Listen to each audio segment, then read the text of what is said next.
வணக்கம். ஆகாஷ்வாணி புதுச்சேரி செய்தி சுருக்கம் வாசிப்பவர் மலர்விழி. செயற்கை நுண்ணறிவு தொழில்நுட்பத்தை அனைவரையும் உள்ளடக்கிய வளர்ச்சி மற்றும் அதிகார பங்கேற்பிற்கான கருவியாக மாற்றும் வகையில் ஜனநாயகமயமாக்க வேண்டியதன் அவசியத்தை பிரதமர் திரு நரேந்திர மோடி வலியுறுத்தியுள்ளார்.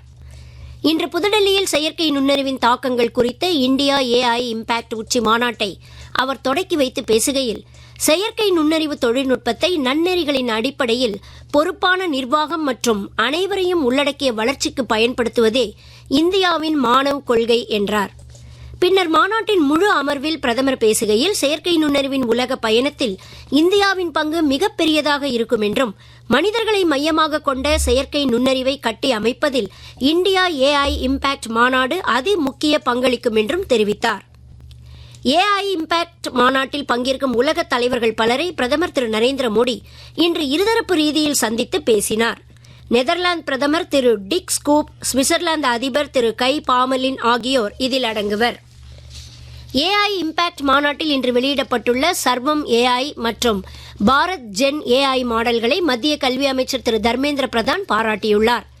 இந்தியாவின் AI தொழில்நுட்பம் உலகிற்கே உதவும் தயார் நிலைக்கு உயர்ந்துவிட்டதாக சமூக ஊடக பதிவு ஒன்றில் அவர் தெரிவித்துள்ளார். ககன்யான் திட்டத்திற்கான ட்ரோக் பாராசூட் DRDO விஞ்ஞானிகளால் சத்தீஸ்கரில் வெற்றிகரமாக பரிசோதிக்கப்பட்டது. இஸ்ரோ விஞ்ஞானிகளுடன் இணைந்து இப்பரிசோதனை மேற்கொள்ளப்பட்டது. அடுத்த 24 மணி நேரத்தில் நிலநடுக்கோட்டு இந்திய பெருங்கடல் மற்றும் தென்கிழக்கு வங்கக்கடல் பகுதிகளில் காற்றழுத்த தாழ்வு பகுதி உருவாகக்கூடும் என சென்னை வானிலை ஆய்வு மையம் தெரிவித்துள்ளது. உலக கோப்பைக்கான ICC ஆடவர் 20 ஓவர் கிரிக்கெட் போட்டித் தொடரில் இன்று சென்னையில் நடைபெறும் போட்டியில் கனடா அணிக்கு எதிராக முதலில் ஆடும் ஆப்கானிஸ்தான் அணி சற்று முன்வரை 11.2 ஓவர்களில் 2 விக்கெட் இழப்பிற்கு 93 ரன் எடுத்திருந்தது.